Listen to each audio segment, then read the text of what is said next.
வணக்கம். மாலை முரசு தொலைக்காட்சியின் 8 திக்கும் 8 மணி செய்தி தொகுப்பில் செய்திகளை விரிவாக பார்ப்பதற்கு முன் தலைப்புச் செய்திகளை பார்க்கலாம்.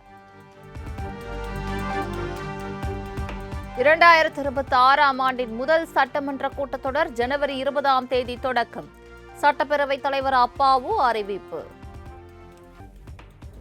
20ஆம் தேதி செவ்வாய்க்கிழமை காலை 9:30 மணிக்கு சட்டப்பேரவையை கூட்டுவதற்கு மாண்புமிகு ஆளுநர் அவர்கள் ஒப்புதல் அளித்துள்ளார்கள். சட்டம் அறிவிப்பு 174(1) கீழ் நம்முடைய தமிழ்நாடு தலைமைச் செயலக வளாகத்தில் அமைந்துள்ள சட்டப்பேரவை மண்டபத்தில் வைத்து ஜனவரி மாதம் 20ஆம் தேதி செவ்வாய்க்கிழமை காலை 9:30 மணிக்கு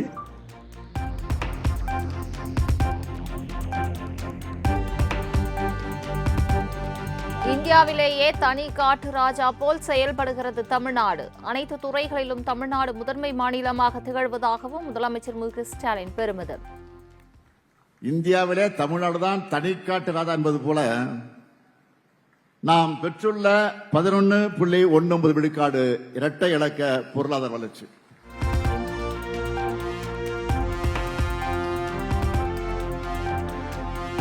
கள்ளக்குறிச்சியை தொடர்ந்து திருவண்ணாமலையில் முதலமைச்சர் மு க ஸ்டாலின் இன்று கள ஆய்வு. முடிவுற்ற பணிகளை தொடங்கி வைத்து புதிய பணிகளுக்கு அடிக்கல் நாட்டும் முதலமைச்சர் வேளாண் கண்காட்சியையும் தொடங்கி வைக்கிறார்.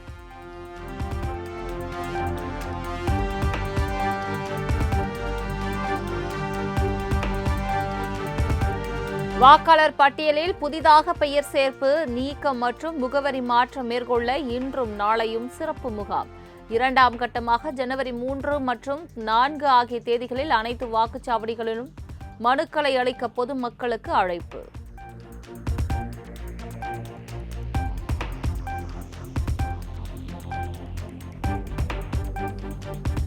இடைநிலை ஆசிரியர்கள் விவகாரம் தொடர்பாக பள்ளி கல்வித்துறை அதிகாரிகளுடன் சென்னை தலைமைச் செயலகத்தில் SSTA மாநில பொறுப்பாளர்கள் நடத்திய பேச்சுவார்த்தை தோல்வி. தங்களது போராட்டம் தொடரும் என இடைநிலை ஆசிரியர்கள் அறிவிப்பு.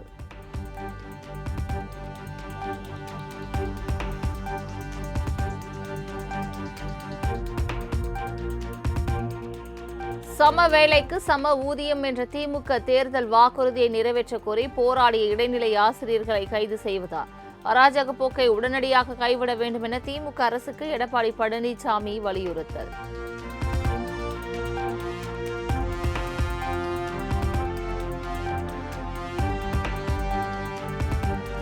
பாட்டாளி மக்கள் கட்சி என்றாலே ராமதாஸ் தான் என்ற நிலையில் தன்னை எப்படி நீக்க முடியும்?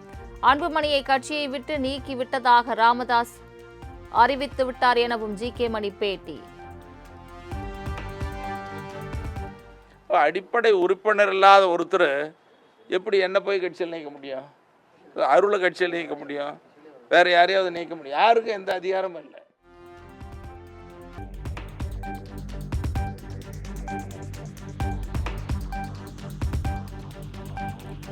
ஆண்டிப்பட்டி தொகுதியை நமக்கு அளித்தால் மட்டுமே கூட்டணி, இல்லை என்றால் தனியாக கூட நிற்பேன் என டிடிவி தினகரன் திட்டவட்டம்.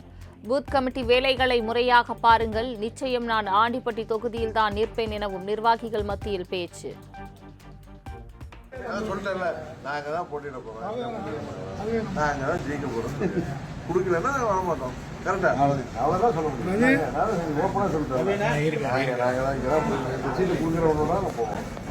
தனியாக கூட போட்டு போடுங்க.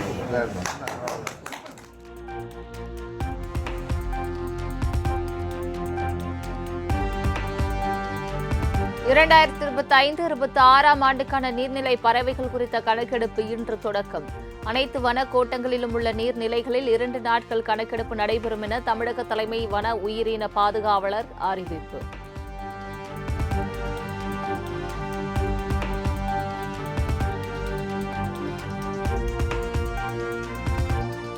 சென்னை சென்ட்ரல் கும்மிடிப்பூண்டி இடையே நாளை ஒரு நாள் மின்சார ரயில் சேவை ரத்து. மீஞ்சூர் அத்திப்பட்டு ரயில் நிலையங்களிடையே பராமரிப்பு பணிகள் நடைபெறுவதால் ரயில்வே நிர்வாகம் நடவடிக்கை.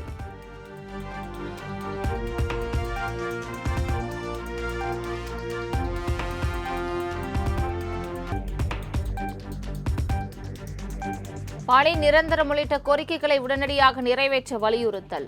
சென்னை தலைமை செயலகத்தை நாளை முற்றுகையிட தூய்மை பணியாளர்கள் திட்டம்.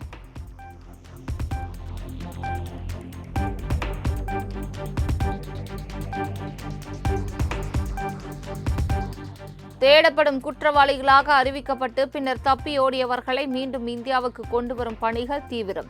மத்திய அரசை கேலி செய்து லலித் மோடி மற்றும் விஜய் மல்லையா ஆகியோர் அண்மையில் வெளியிட்ட வீடியோ வைரலான நிலையில் வெளியுறவுத்துறை திட்டவட்டம்.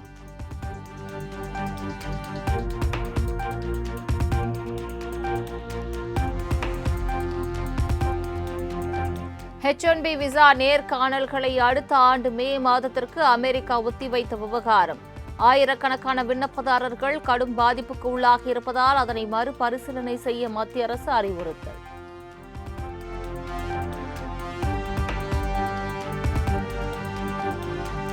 மகாத்மா காந்தியின் பெயரை வைத்து அரசியல் செய்கிறது காங்கிரஸ். ராகுல் காந்தியின் தலைமையில் காங்கிரஸ் கட்சி அடுத்தடுத்து தோல்விகளை சந்தித்து வருவதாக மத்திய அமைச்சர் அனுராக் தாக்கூர் விமர்சனம்.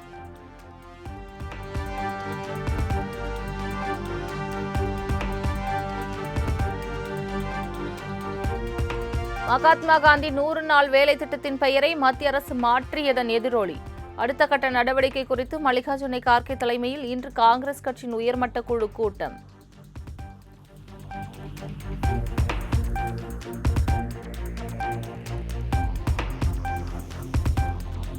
(2026) ஆங்கில புத்தாண்டையொட்டி தலைநகர் டெல்லியில் பாதுகாப்பு தீவிரம்.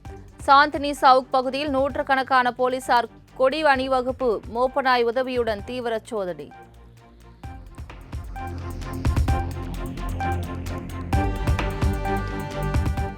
மகர விளக்கு மற்றும் மண்டல பூஜைக்காக சபரிமலை ஐயப்பன் கோயிலுக்கு கொண்டு வரப்பட்ட தங்க அங்கி.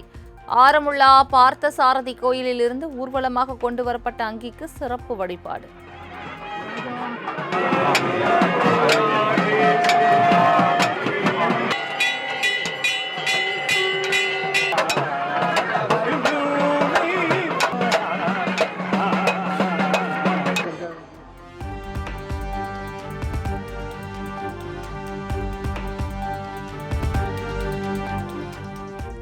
சபரிமலையில் கடந்த 40 நாட்களில் மட்டும் 30 லட்சம் பக்தர்கள் சாமி தரிசனம்.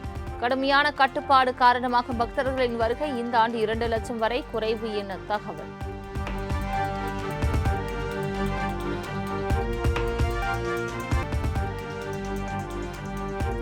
இலங்கை மகளிர் அணிக்கு எதிரான 3வது T20 போட்டியில் 8 விக்கெட் வித்தியாசத்தில் இந்தியா அபார வெற்றி. 5 போட்டிகள் கொண்ட தொடரை 3-0 என்ற புள்ளி கணக்கில் கைப்பற்றி அசத்தல்.